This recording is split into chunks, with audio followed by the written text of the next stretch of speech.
Welcome back, crew. While the One Ring may be our July game of the month, I'll be honest, I've been missing the Mutants and Mastermind system.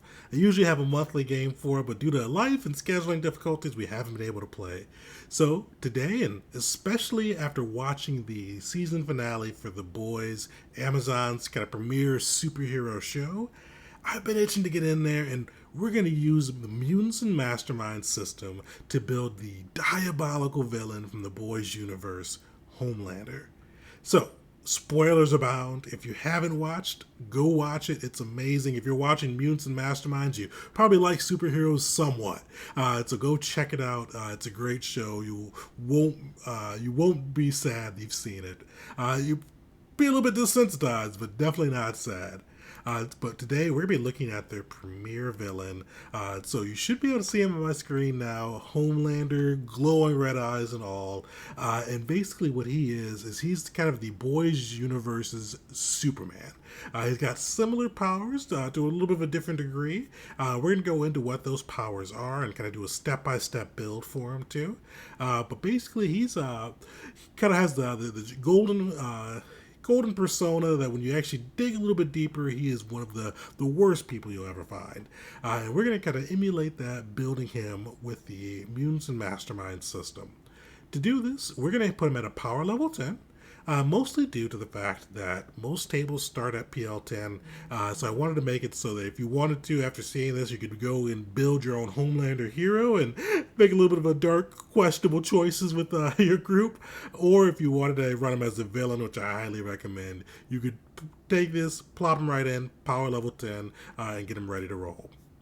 Naturally, if I was just building a regular Homelander, he'd be about a 10. I would probably argue for power level 11. There are a few skills and abilities I wasn't able to work in for him, but I think PL 10's a fair spot for him because he's strong. He's strong in his universe, but if you put him in Marvel, put him in DC, he'd be crying a different tune. So, let's kind of kick it off. So, we're going to go through and kind of list what we need to build a good Homelander. So, for Homelander, he's got that Superman power set. So he's got super strength, super durability, able to fly really quickly, super senses, heat vision, which you can see with that glowing in the picture. And those are kind of his core power set. That's kind of what he uses to terrorize his universe. So we're going to use the Mutants and Mastermind system, and we're going to go through starting with the powers and kind of building out each of the things that we need to do to give him the skills he would normally have. And then eventually, after we've gone through that, we're going to go to roll 20, and I'm going to show you the completed system or completed build for Homelander, so you can kind of see how it all shapes up. So starting off, and I'm doing this a little bit backwards, but for him, I think the powers make him, and the powers are what I spent most of our points on. For those who are new to the system, with this, you don't have kind of classes or guided leveling. You have the power level system, and each power level gives you 15 points to spend on powers, abilities, skills, and the works. So I put him at power level 10, so we have 150 points we get to spend building out our Homelander. So about I think 80, 78, 80 points I spent on powers, the rest on abilities and then skills. He didn't really. I looked through the advantages. He didn't really have anything that fit. I guess you could also make an argument for his suit being gear, but nothing really stood out for me with it. So most of it went straight into powers, abilities, skills, and defenses. So we're going to go through each of those steps and then show you off in the roll 20. But getting into powers, I wanted to get to his first power. I think that's kind of his iconic one outside of, or his second iconic one. Heat Vision's probably his iconic, but the first thing I thought of with building him is his flight. He's able to fly super quickly, and I wanted to make sure that we built that in. So we're going to go to the flight power. So with this, you'll see flight. With that, basically it costs 2 points per rank of flight. For the Mutants and Mastermind system, if you're new to it, they use this rank chart, which allows you to see kind of how far and how fast you can go for certain things. So we're going to be doing flight, 2 points per rank, and he's pretty quick. So I'm going to throw you into the roll 20 so you can kind of see what this will look like with the flight in there. So with his flight, you've seen on the show, he's been able to catch up to flying airplanes. They said he's faster than jets. And I looked it up. the average jet is about 1,500, 1,500 miles per hour. So put him just above that at rank 10, which is 2,000 miles per hour, 4 miles per round. So he is incredibly fast from flying, and I wanted to make sure that we got that captured in there. So with that, and you can see we can scroll down here. We're going to capture that in there. Supersonic flight, 20 points. Because we put 10 ranks in there at 2 points per rank. So 20 points spent so far on our Homelander build. But let's get back in the system. So we've got that in there. With his flight, didn't think he had any extras or flaws on that side. I was looking, I wish there was a good flaw for limited with him not being able to catch things in the air, or if we believe him not being able to catch things in the air. What you saw with the jet, he's like, the airplane, he said, I cannot catch and lift it from the air. So I'm not sure if that's a boys universe thing or he just doesn't know his own powers, but we'll say he can't do that. Fortunately, there's no limited to capture that, but still, just something to note. So 20 points, flight. And let's hit this next biggest thing. Let's get heat vision. So with the boys system, the way they handle this is this is going to be a damage ability, but it's going to be a ranged damage. So we're going to go to the blast option. And with the blast option, we're going to be able to build that in that he is able to blast lasers out of his eyes. So with this was a little bit more difficult. So I think this is pretty strong. It's able to cut through metal. You see it kind of slicing through the planes, slicing through buildings, slicing through pretty much anything, people, a blound, pretty much anything he puts it to, it can usually cut through. So with this, I decided to put it at the rank 9 for the damage. So that's going to cut through most of kind of the core surfaces that it may hit. So that's definitely going to cut through concrete, cut through steel, and all of that, and make it pretty durable. So with that, we're going to do 8 ranks of 9 ranks of the heat vision. When you see blast, that is 2 points per rank. So that's going to cost us 18 points. But one of the things he's shown in the series when he wants to is he's pretty precise with those. And usually he's pretty... Homelander's not the type of guy that cares about collateral damage or protecting civilians, but you see he's been able to use it to heat up that baby's bottle when he got really creepy drinking Stillwell's milk. He's been able to use it in some other precision applications when he chooses to. He's just typically reckless and doesn't do it. So I wanted to reflect that in there. So I gave him the precision extra, which gives you kind of precise control over this ability, and that cost 1 extra point for the overall package. So that's going to put him at 19 points for his heat vision, and also give us an attack, which we'll go into a little bit later. So we've got supersonic flight, we've got his heat vision in there. Let's go over one of his other big things. He is durable, very, very durable. So to build that, we're going to go to the protection ability, and we're going to kind of build this out with a couple of different extras to really reflect it. So you'll be able to see on the screen with the protection, it's 1 point per rank of protection, and what that does is gives you 1 point of toughness for each rank. And this is part of why I wanted to start with powers versus going to abilities, because this is going to be pretty instrumental into building out his defenses and his powers. So with the protection, he is incredibly durable. So we are going to do 18 ranks of protection. So it's going to give him a plus 18 of toughness. That whole plus 18 won't play for his defenses. We'll go over that later. But it starts him off at a level. And you're probably asking, why did I want to do plus 18 for the toughness? I wanted to give him a particular extra to really kind of show what he can do. So with the protection, when you do that, one of the things you can add to it is the immunity. Not the immunity, the impervious ability. And what that does is allows you to just shake off particular damage that may come to you. So you'll see this with the impervious. It costs 1 per rank. And what this does is allows you to take half of your total ranks in this. And so if you remember, we did 18 ranks of protection. And that's going to allow us to have 9 ranks of impervious. What this means is for damage to hurt you, it has to be a damage rank above 9. And the reason I picked 9 is I went through the Mutants and Masterminds book and looked at some of the gear and conventional weapons they showed. So, like, they've got machine guns, grenades, flamethrowers. I think flamethrowers are the highest durability, or rocket launchers, maybe. And the highest one they had on there was 8, and he's just above that. So, he's got a rank of 9 on that. So, what that means is you've seen the show. He's been shot, he's been blown up, he's had buses dropped on him. He's hard to hurt. So with that, they've got to have something pretty strong, pack a mean punch like Queen Maeve or something to be able to break through his durability bunker. And having that impervious on there accurately reflects that. And we're going to jump into Roll20 just so you can kind of see that built in there. So I didn't want to have you guys watch me type this in because there's a lot of typing that goes in with it. But taking a look at the Roll20 piece, so you see we've got a superhuman durability. We're going to click on power so you can see a little bit more in there. And you'll see too some of the other things we put in there. We've got our supersonic flight at 20 points with 10 ranks. We've got his heat vision, 8 ranks with blast 2, precise 1. We've got his heat vision attack, which we'll go over a little later. But then we've got that superhuman durability with 18 ranks of protection plus 1, and then impervious plus 1 per rank 2. So that bumps it up to a 36 point cost, and with our impervious 9 on there. So puts him in a good spot to reflect how he operates within the universe. So that's feeling pretty confident with that so far.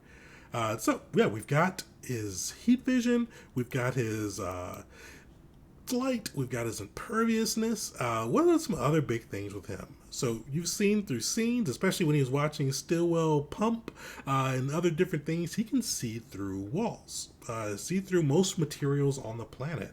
So we want to make sure we can reflect that in there. And luckily with Mutants and Masterminds, and especially with superheroes being one of their big things, you can't, and Superman X-ray vision being one of his bigger pieces, they've got that reflected in. It's going to be under the census power. So we're going to go through here. We're going to scroll down, and you'll find it under the penetrates concealment. So that's 4 ranks.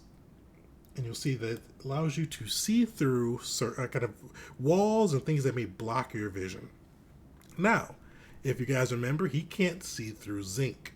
So we're going to give him the limited option. So he can see through everything but zinc, and limited gets a -1 for the overall, for the point cost. So that's going to bump this down from 4 points to 3 points. So that we've got our superhuman X-ray vision in there, and allows him to kind of see through the walls and see through everything on that side. Now, the last big thing on this one is superhuman senses. He can hear things from miles away, and see things from a far distance as well. With this, if we had a few more points, I'd pick up a couple more of these senses on here. But the way we did this is we put superhuman senses under the enhancement side, and we're going to put those into the skills. So we're going to basically put superhuman senses at 4 point cost, or 4 ranks of that, which is going to allow us to put 8 points into his perception skill, just to really show how innately perceptive he is. So we've got that built in there. Those are the kind of core powers for him. Now we're going to go to abilities, because one of the things we haven't touched on is his superhuman strength. So with the other things we did on that, we kind of touched on the durability with that superhuman durability. We did that on the power side. But with the strength, I wanted that to be one of his core abilities. So we're going to go through, and he's pretty strong. I was looking up the weights of things we've seen him do. We've seen him throw cars and lift and all of that, and we've seen contemporaries of his do the same. So we saw him be able to move a bus, and a bus is about 12 tons. And he didn't seem like he was strained by that, and he seemed like he could do a little bit more. So I gave him a little bit more of an oomph on that side, and I put him at a strength 10. With a strength 10, he's going to be able to lift 25 tons, which kind of fits where I see him at. He may be a little bit stronger, but we've never really seen him go all out and do anything crazy with his strength. So I put him at 10 for that.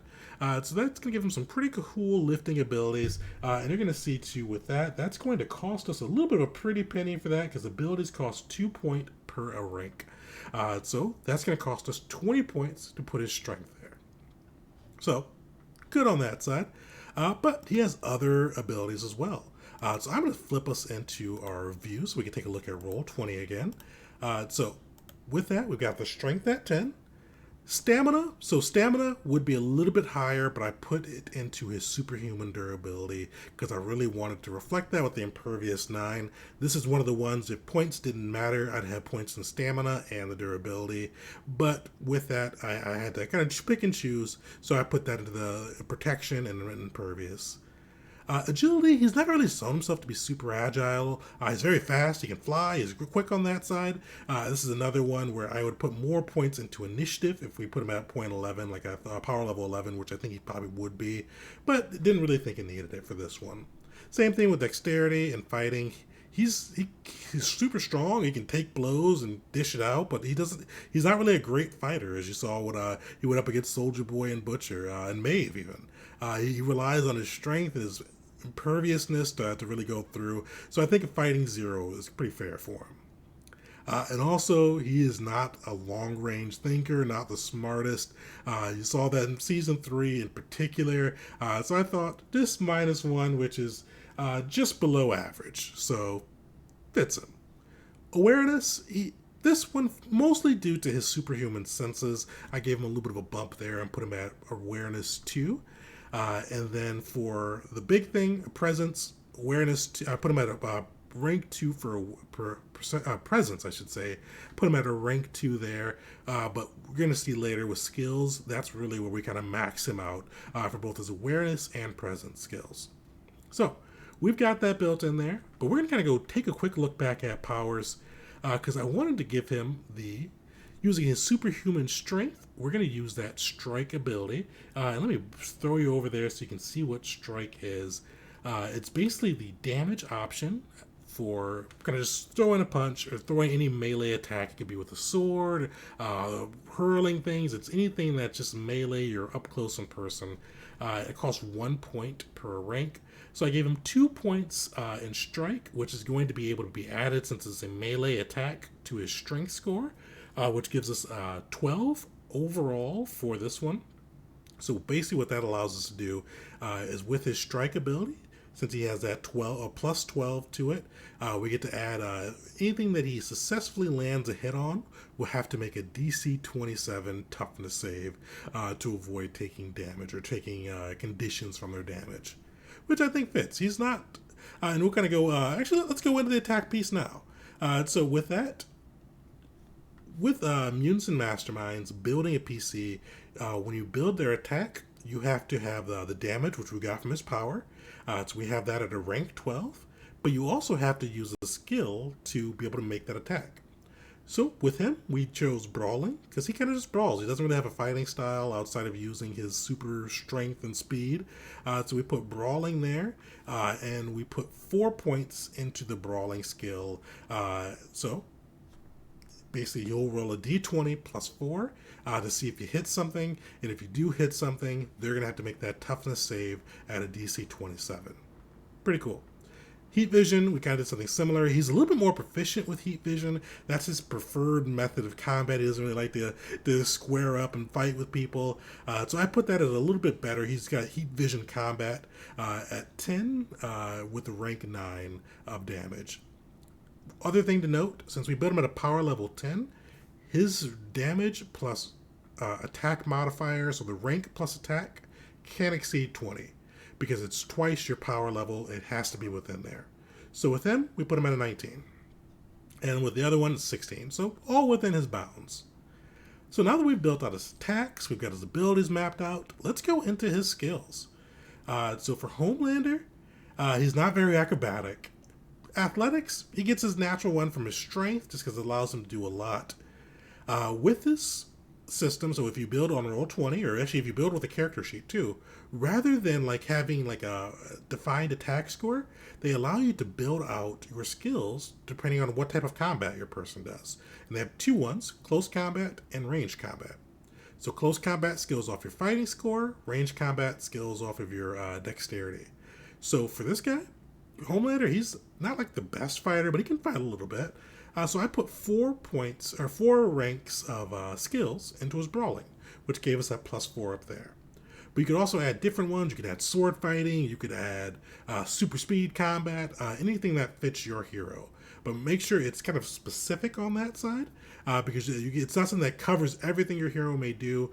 So if you got somebody that specializes in martial arts but also uses a sword, you'd want to have one for swords and martial arts. But for Homelander, he's just a brawler. One thing he is good, though, at is deception. So he is pretty adept at convincing people that he is an upstanding hero. So I put 4 points into deception to kind of show that off. He's able to kind of go through and just really put on the act and show that he's a decent guy. He's America's ideal, when he really is a terrible villain. This is one that I would have given him a little bit extra in if I had more points. If I put him at power level 11, I think he kind of accurately fit at, just because he's very good at deception. Insight, this is one I almost didn't give him, but I think he deserves it because you kind of flavor this with him using his super senses because he can hear people's heartbeats and kind of get a gauge if they're lying to him or afraid of him. So I gave him some points in insight to reflect that. So while he's good at deception, where he excels is intimidation.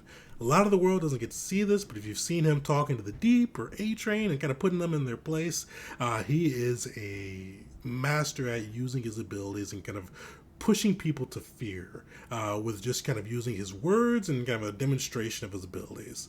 So I put him at 9. That's one of his highest ranking skills there. So if you use this Homelander in your game, make sure that he is using that intimidation to the best of his abilities.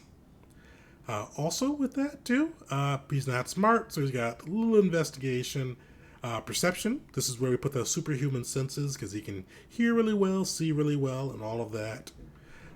Similar with persuasion, gave him a little bit. He can be pretty charming when he wants to throw it on. Typically, though, that charm is deception, so that's why deception is the higher of the two. And the last one we'll touch on here, heat vision combat. So he doesn't have any points in dexterity, so we put in 10 ranks of that, which allowed us to get that +10 to his heat vision, which would be kind of his most accurate form of attack. So now that we've got that in there, let's take a look at where our overall point totals came from. So you saw we spent 26 points in abilities, with most of that being from strength, and we got a little bit of a point back because if you put a negative in there, you get some extra points to spend, which we definitely needed. Also, I forgot defenses. So we went through defenses, and Homelander, I found from watching it, he doesn't really try to dodge or block attacks. He relies on his imperviousness to be able to help him. So I put very low into both dodge and parry, just +4 for each, and put most of his points into fortitude and toughness. So for those familiar with the Mutants Mastermind system, similar to how rank and attack work for damage, you have a similar background for dodge and toughness and parry and toughness, and then fortitude and will when it comes to defenses. Each of those can't the combined total of those can't exceed your power level ×2. So for Homelander, that's 20. So since he doesn't really dodge, he doesn't really use his fighting skills to parry, I put those at 4, and I put his fortitude at 16. So for anything that may cause like poison or difficulty breathing, all of that, we've seen he's pretty impervious to those as well, but didn't want to build that in. Fortitude's going to get him through, so if he ever has to roll that, he rolls 16 plus a d20. Toughness, though, so toughness is going to be the stat whenever he does get hit. Generally, that's what he's going to be rolling. And he is very tough, so he gets that +16 to it. So he'll be pretty rare to take hits and take damage on that side, which reflects Homelander, unless he's going up against somebody that's real tough and is doing some pretty nice damage to him. Now, also with this, he's not the most strong-willed, and if you've seen season 3, you'll see that in abundance. So I did not give him any additional bumps to his defenses from his awareness. So you see with that, we spent 24 points, and each point in a rank in defense cost 1 point. So with that, sometimes it may be better to keep your abilities a little bit lower like we did here, and then kind of disperse your points to where you need it. And with these two, if you're using the Roll20 sheet, if you want it to count towards your point total, you put it in the rank section. Or if you did like we did and bought a power, that counts towards your overall power or rank total. You can put it in the modifier since you don't want to double count it. Since we paid for it in powers, we don't want to pay for it again in defenses. We put 16 points in skills, and skills are 2 points in skills per 1 hero points or power point. So 16 there. We didn't have any advantages. I need to do another look on that, but there was nothing that I really saw that fit him super well. And we were already pushing it towards our point total. We spent 84 on powers, and Homelander is pretty much nothing without his powers, so that fits pretty well for me. And then no equipment. He's using his fist, using his laser beams. There's really nothing he needs. You could stand as a super suit if you wanted to, but it doesn't really, outside of surviving his tumbles, it doesn't really do much to protect him. And then nothing major for miscellaneous too. And then you got our 150. We spent all 150 points for him being a power level 10. So that was just a quick look at how to build a PC using the Mutants and Masterminds system. We're going to have another video that goes into that a little bit more depth because I know we buzzed through some of the overall processes, but I just wanted to build out Homelander. I got to have you guys join me for that. So I hope you all enjoyed that. I'm going to be doing more of these builds too for either characters that may be popular in media, or I've been on a comic binge myself too, so I may find some characters from comics I want to throw in.